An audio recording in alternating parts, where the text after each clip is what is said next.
Hi, I'm Callum from Tyne Valley Motorhomes, and this is the handover of a Swift Lifestyle 664. So as we start the walk around on the driver's side of the vehicle, you've got your external shower point here. So inside the van, you'll have a hose fitting that connects to the side of the vehicle. On the other end of the hose will be a trigger gun. As long as the pump's on, you'll get a pressurised flow of water for hosing off the bikes, the boots, the dogs, the kids, just so you're not getting the muck into your vehicle. Two fridge vents here.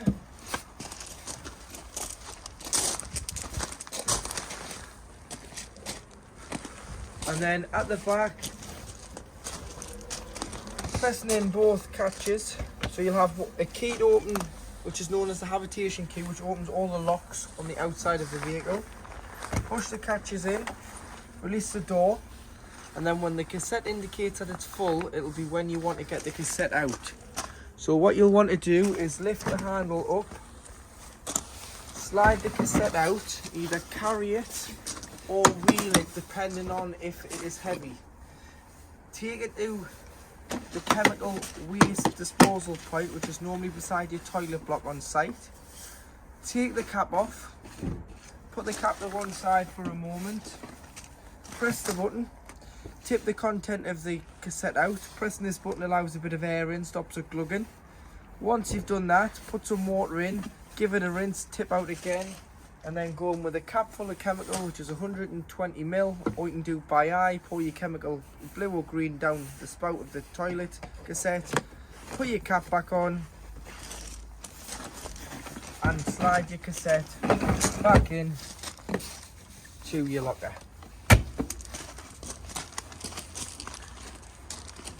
So you've got your little box on the back, which is storage. So this opens with a key, and you've got storage in here, along with your high level brake light, your reversing camera on the back.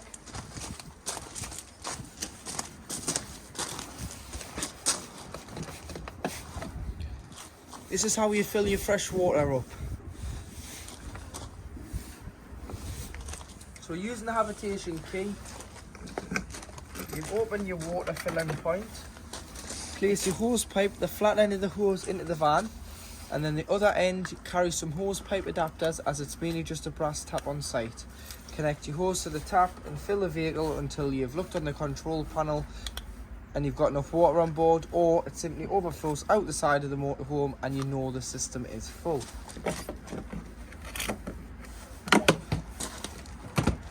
Storage underneath the bed.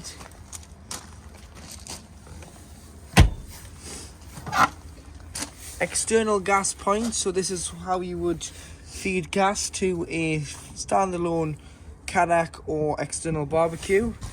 So you get a fitting that connects into here, connect the fitting via a Jubilee clip to some orange gas hosing, and connect the other end with a Jubilee clip to the Cadillac or barbecue. Turn your tap on and you can supply the van with gas from the bottles on board the vehicle to save you carrying additional bottles. Vent for the heating system when on gas. Obviously it does work on electric as well, but on electric it is an immersion heater. On gas, the fumes come out the side of the vehicle, so if you are putting an on the side of the vehicle, always make sure this is obstruction free, so don't have anything either side of the drain down valve. And just underneath here at the back, before we go any further, this is your wastewater outlet point. So any water that you've used, these slide up when you are travelling, pull it down when you want to drain it off. This is any water you've used: dishes water, hand basin water, shower water. On the way out of your site, drive over that grid and just open the valve and allow the waste out of the vehicle.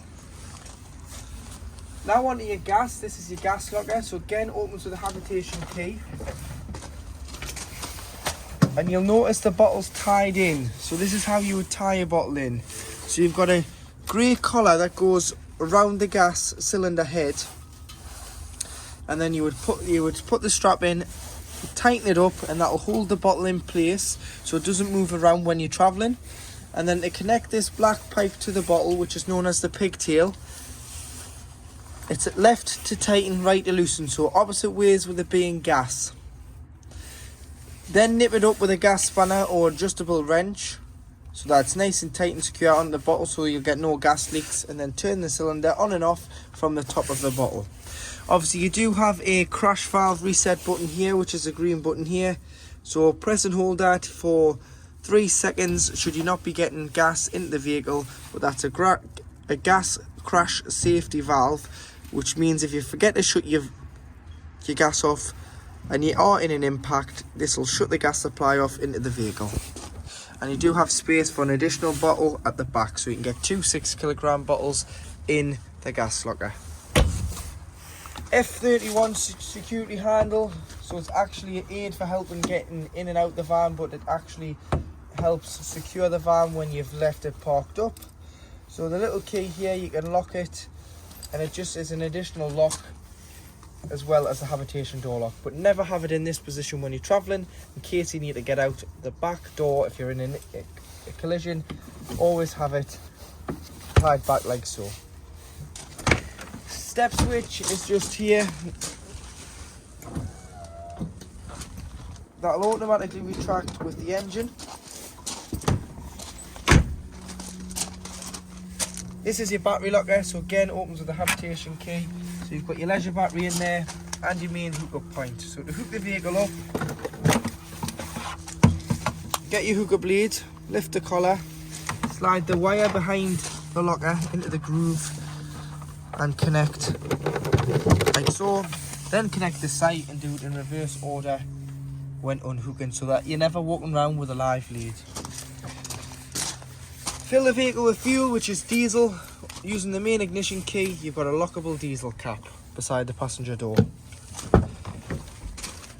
Tyre pressures can be found here, so 5 bar, which is the front axle, which is 72.3 psi, and 5.5 bar on the back, which is 79.5 psi. Engine battery lives underneath the compartment in the floor, not underneath the bonnet. It's in the floor in the Ducatos.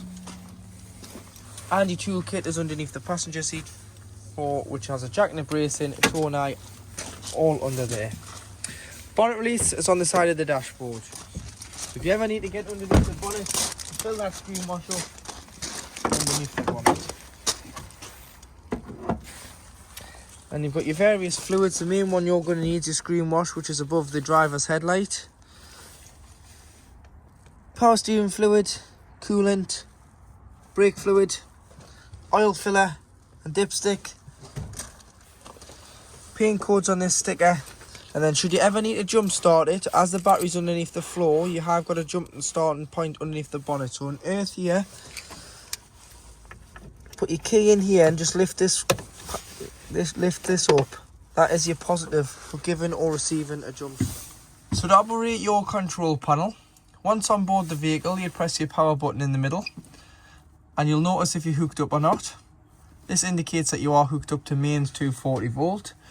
If that didn't illuminate, you're just on 12 volt off your leisure battery. So you just turn in 12 volt on, not 240 volt. You can view your levels, so you can view your leisure battery, your vehicle battery, your wastewater and your freshwater readings, all on there by pressing view levels. Cabin lights is just the master switch for all your lights, and they all are individually switched around the motorhome. Making sure that you've got enough water on board first, you can turn your water pump on, and this will pressurise the water to the taps, toilet, shower, external shower. And then frost protect is just your tank heaters. So if it's going to go down to minus temperatures overnight, popping that on will stop the water from freezing in the tanks below the van. So to operate your digital Truma CP control panel, to turn the system on and off, you'd press and hold to turn it off, press it once to turn it on and it'll come on. And then to get into the menu, you just press it once. You'll notice you've got a thermometer in a van flashing at the top corner. If you press enter, this is how hot you want your vehicle. So you've got all the way off in the summer when you don't want the heating, or you've got all the way to 30 degrees in the winter when it's very cold. So once you're happy, so if we say 27 degrees there, that's how hot I want the inside of the motorhome to be. I'd press enter, and that'll save that at 27 degrees.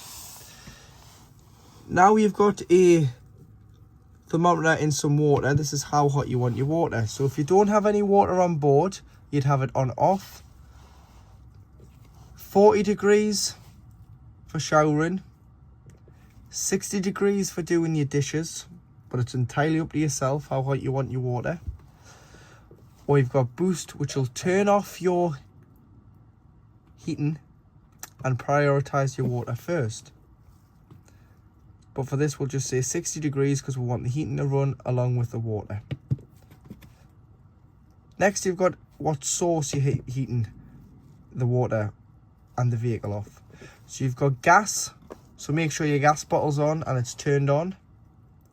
You've got mix 1, which is 750 watts of electric and gas.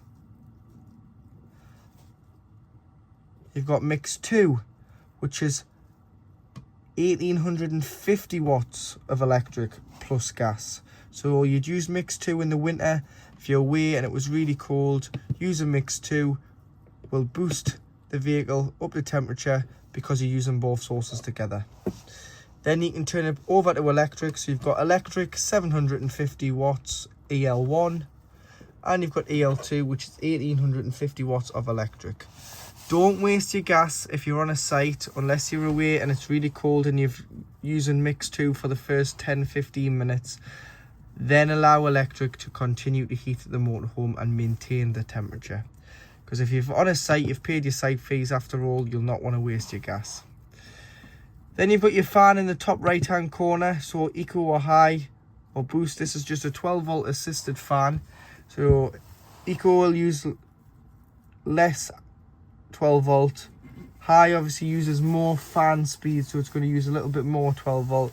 And boost uses full power on the fan, which is going to use the most out of the 12 volt battery. Sleep with it on eco because it's a lot quieter than sleeping with it on anything else. If you're going to sleep with the heating on in the winter, you've got a timer so you can time the heating to come on and off just the once though. Clock in the middle, and then spanner. You can go all the way down to reset, and to reset the control panel, if you ever get a warning triangle in the middle, reset, preset, click again, and it will restart your control panel. And then to turn off, press and hold, and it'll say off, and it'll completely turn itself off. In the kitchen area, you've got 3 gas burners on the hob. So we're making sure that the hood's up and that you've isolated the gas and it's cool enough to lie your hand upon before you do put the glass lid down, otherwise you may shatter it with the heat if it is too warm. And underneath,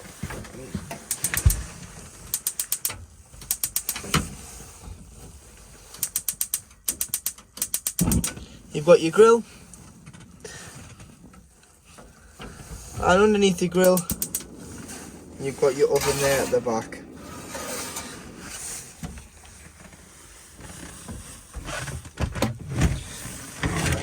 Storage drawers directly underneath the oven, along with a compartment with your gas isolation valve taps here. Explains here what to do and what colours which. Any problems with gas, turn the bottle off to be safe, but you can isolate each individual appliance from under there. But that's mainly for when you service the vehicle. The technician will test each gas appliance. Slide out drawer.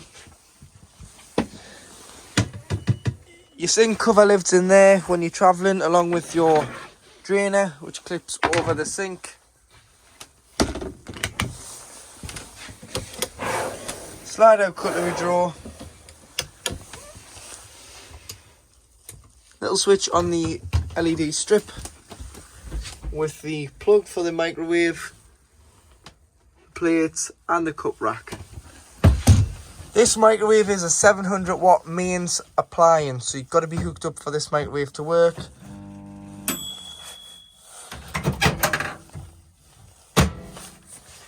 To operate your Dometic fridge freezer, to turn the fridge and freezer on, press and hold this button here on the far left hand side. That turns it on, and then you've noticed you've got 3 sources. So illuminated now is mains hookup, which is 240 volt. which is mains appliance. So it acts like a mains household fridge on mains 240. You've got gas, which will self-ignite, which you'd use if you were wild camping. Obviously, if you were pre-chilling at home, you'd use mains, and if you're on a site, you'd use mains. Gas when you're wild camping, and then when you're driving from home and it's being pre-chilled to the first site or one site to other site with a fridge full of shopping, you turn on the battery. And the battery's not your leisure battery. It's a feed off the engine when the engine is physically running. So put it back on the battery, and then you've got your temperature here.